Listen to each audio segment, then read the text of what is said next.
Hi everybody, my name is Dr. Marc Jones. I'm an assistant professor in Middle East Studies and Digital Humanities at Hamad bin Khalifa University in Doha. And today I'm going to tell a story. It's a story about disinformation. The reason I want to tell a story is because I want to actually take you through the process of a disinformation campaign, how we find it, and how it's increasingly important to see the Middle East as an exporter of disinformation that targets global audiences from the USA to Europe and Asia. So let's go back a few months. It's about May 2020. I receive a message on Twitter from a friend. He says, Marc, I just got this really strange message from a guy called Raphael Badani.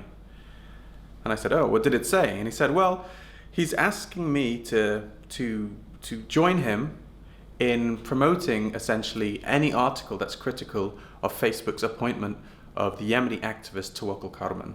Now, as many of you know, Tawakkol Karman won the Nobel Peace Prize for her work, and she was later appointed to the Facebook Oversight Committee, which is a body that created by Facebook to help democratize, or at least try to democratize, the process of moderating content. And it was very strange because this message came on the back of a clear disinformation campaign on Twitter using bots and fake accounts, demonizing Tawakkol Karman, saying that her appointment would simply turn the Facebook into an outlet for the Muslim Brotherhood.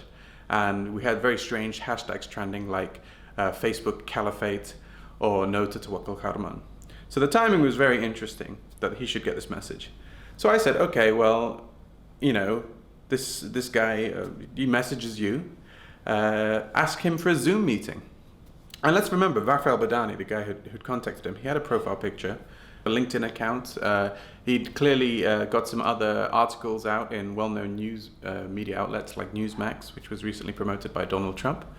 But I said, you know what, just ask him for a Zoom meeting or something, you know. And so my friend, he contacted Raphael and said, yeah, let's talk about what you want. Let's have a Zoom meeting. And Raphael got back to him saying, no, I don't like to do Zoom meetings. I hope you understand. It's just an issue of privacy and security. This was a red flag initially. Why would someone who was happy to have their profile picture on Twitter be unwilling to engage in a Zoom meeting?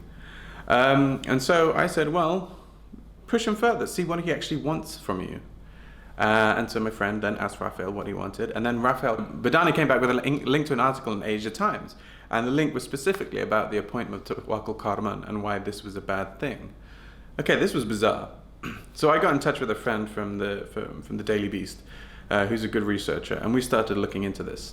We started to find very strange things very quickly. Firstly, we found that Raphael Badani had stolen a picture from an American guy in California, and then he was using his profile photo as his own. So Raphael Badani was writing for this site called Persia Now and Arab Eye. Both news sites, both had very similar green and white branding. And when we looked into it further, we saw that these websites, which were ostensibly separate, shared the same Google Analytics code. So we started to look at the other journalists who had written for Arab Eye and Persia Now. I mean, we wrote up a list of about 30 different contributors who wrote articles for them. But before we get to that, we stayed more on Raphael Badani. What else had he written? Well, Badani was quite prolific. He had written for Newsmax. He'd written, I think, for the Washington Times. And he'd written numerous articles for Persia Now and Arab Eye. And when we looked into the other journalists, it was the same pattern.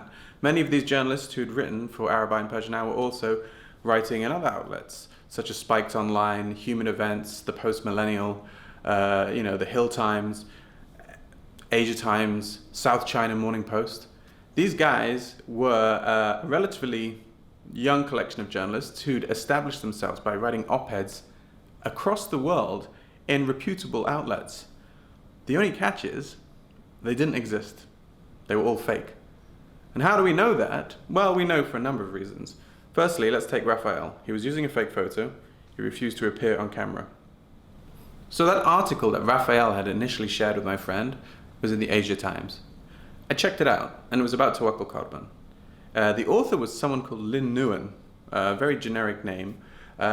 She had a photo, she had biographical details in our article.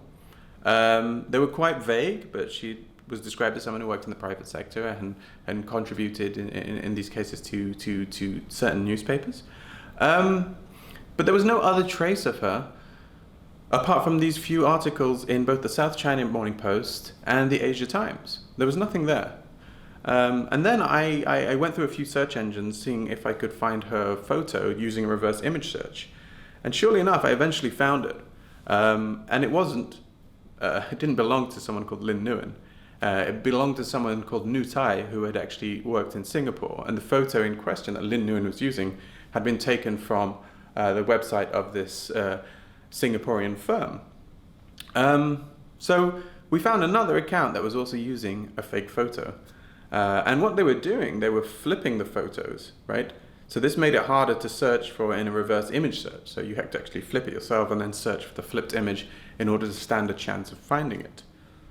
And what was very interesting again about this article written by Lin Nguyen, which was suspicious, was the fact it was very clearly promoting this line that Tawakkul Khan's appointment was dangerous. It was dangerous because it was essentially promoting and raising the profile of the Muslim Brotherhood. And obviously for me, as a scholar of the region, this was suspicious because I know that, the anti-Muslim Brotherhood campaign is very much a foreign policy position of the United Arab Emirates and Saudi and Egypt and to a lesser extent Bahrain. So this to me was already very suspicious. We've got two things here. We've got Rafael Badani, who was using a fake photo. We've got Lin Nguyen, who was also using a fake photo. Rafael Badani and Lin had both written for numerous op-eds for multiple news organizations, but they appeared they didn't appear, they weren't who they claimed to be, right? So what we did, we went back to Arab Eye and Persian Now. We went through all the contributors systematically, see what they had written for what outlets, looked in their biographies, looked at their social media accounts to see more about them. What we discovered was quite incredible. They had written articles in over 46 different international news media outlets, from New Europe, Spiked, the Jerusalem Post, Asia Times, South China Morning Post, Human Events, the National Interest, Fair Observer, American Thinker, Japan Today. These guys had been prolific, right? And not prolific just in a local context, across the world. And they had written over 90 articles in these various different publications. So these guys had had a huge impact in terms of how they were able to get their message across. So the next step was to see, well, what were they writing? Was there some sort of editorial consistency across the different pieces that would suggest this was some sort of influence operation on behalf of a certain actor? And yes, there was. Actually, most of the articles reflected a hawkish policy towards Iran and the Middle East. In fact, the majority of the articles concerned Iran and Iranian influence around the rest of the Gulf region and the Middle East in general. And specifically, there was a number of articles praising the United Arab Emirates and also attacking Turkey and Qatar. So all these things together would suggest that they were reflective of Emirati foreign policy, or at least the foreign policy of the blockading countries.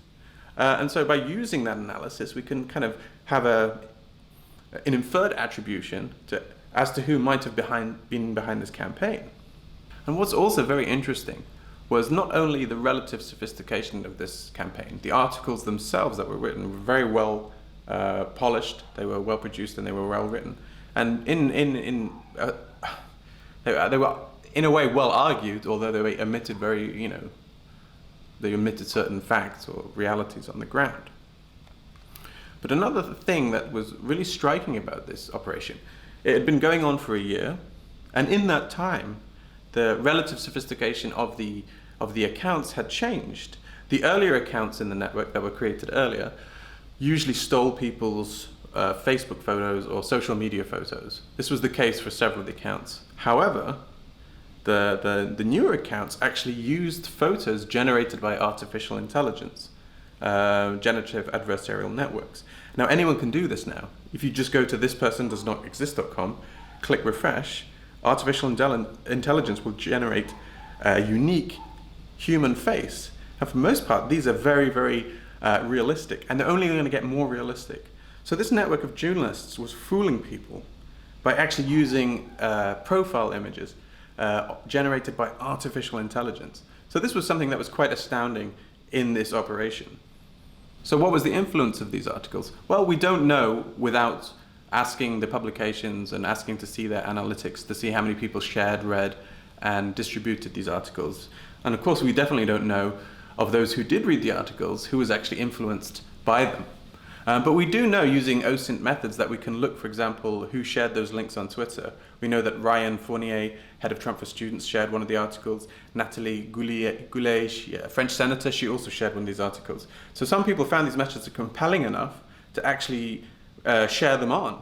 And these are influential people on Twitter, and of course in the real world too. I think one of the scary things about this operation, in addition to its capaciousness and its global reach, was actually the reactions. We talk about trying to tackle disinformation. They say charity starts at home, but tackling disinformation also starts at the editor's desk. And what was very interesting is when we published this piece, was to see how the different news outlets reacted to this whole scandal, right? I would summarize their responses as falling into sort of 4 categories, with varying levels of, I would say, journalistic integrity. One was to just take down the article and not say anything, right? The other was to take down the article and leave an editor's note saying that they had been targeted by an influence operation, which is presumably the best way to approach this. Then another common method was to leave the article up with an editor's note saying that, they had been fooled, but we're going to keep the article up for either transparency or other reasons. And the most, I think, surprising and outlandish response was actually keeping the article up and defending the fact that the article remained up. In the case of Human Events, and again, another sort of conservative US publication, the editors decided to keep it up because they agreed with the argumentation of the article. And they were less concerned by the fact that this was most likely a state influence operation. So they were literally publishing what was probably state propaganda, defending it simply because they agreed with it, which highlights a whole host of problems with how people might view the purpose of journalism. Not something that you just have to agree with, but something that might challenge your conceptions of a particular place. And of course, there were also news outlets that just left the article up without a comment, as if nothing had happened or as if they hadn't even heard about this news. And this was certainly the case of some of the English language, Middle Eastern-based websites like Al Arabiya, the Saudi-based news channel, which just left the articles up without any sort of comment at all. And when we published the article, we also got responses from some editors who had been very vigilant or diligent when screening potential submissions by these fake journalists. A guy at the Hong Kong Free Press said he was approached several times by Lin Nguyen, the woman who had written for the Asia Times, pitching these op-eds, right? She was very insistent and polite, and the editor said that these op-eds were well crafted, very well written, very well polished, suggesting that whoever was doing this was actually a sophisticated, native level English speaker who probably had a very good understanding of regional politics and journalism. I think this is a really good example of an information operation from an actor or a bad actor, probably operating from the Middle East region, probably working on behalf of the United Arab Emirates, was attempting to target a global audience in order to spread its propaganda. And in particular, it was targeting right-wing US publications. So it was clear that what we were seeing was this desire to try and influence the American right for policies favorable to both the Emirates and the blockading countries. Now, this is obviously important for a number of reasons. We're reaching a point now where there is increasingly difficult to establish any sort of sovereignty over one's national information ecosystem. And we're seeing this constantly eroded. Obviously, everyone's familiar with the investigation into Russian manipulation in social media ahead of the US elections in 2016. But we're seeing this a lot coming from the Middle East to the US. I myself have documented on a number of occasions, for example, when Trump tweets something favorable to a certain country in the Middle East, like Saudi Arabia, his tweet is then artificially promoted by robotic accounts in order that the salience of that tweet is then increased. The same is true as when he's criticized Qatar before. When he said that Qatar was well known to support terrorism, that account was artificially boosted, giving the sense to whoever reads his tweets, and that's audiences all over the world, that that particular position is popular. And there's been research done on the fact that if things are perceived to be popular, people are more likely to agree with them, creating this kind of herd effect.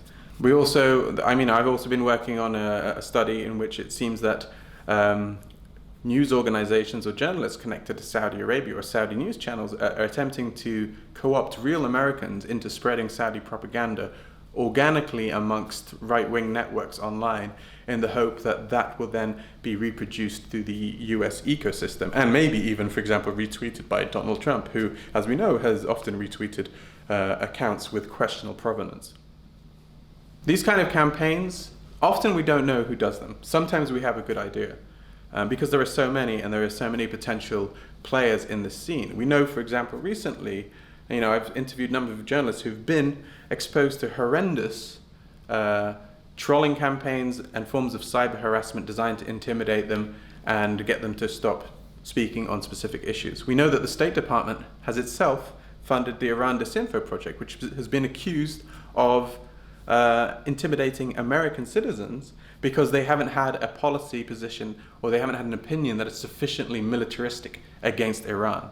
And we know, for example, that the Iran Disinfo project was also linked to the think tank, the American think tank Foundation for the Defense of Democracies. So this information ecosystem is a complex array of both, in some cases, government entities, think tanks, and actors that we do not know. In the case of the story that I narrated, we still don't know who necessarily was behind it.